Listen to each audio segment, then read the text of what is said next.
Every year, billions of dollars worth of prescription drugs tossed in the trash rather than going to someone who needs it. And if that's not enough to make you sick, consider that you likely helped pay for it. Contact 7's Jace Larson explains. Life-saving medicine. You paid for it with your tax dollars, but we've discovered it's being thrown away day after day after day. It's being shredded and destroyed. This medication has already been paid for by Medicare. The EPA estimated that about 740 tons of drugs are wasted by nursing homes each year. That's just in nursing homes.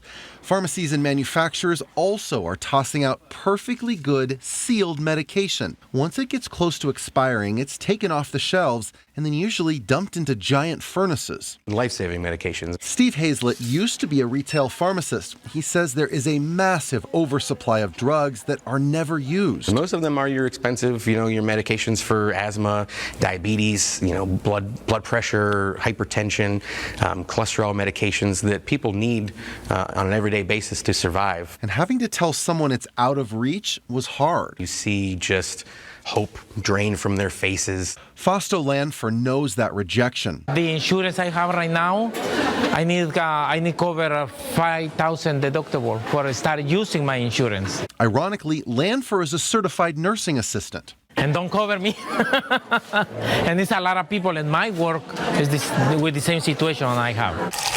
Dozens of states have passed laws allowing for drug donation programs. In Colorado, the state allows for the collection of dozens of prescription drugs to then be donated to low-cost or free drug distribution clinics. The organization that's doing the work in Colorado is Open Bible Medical Clinic in Colorado Springs.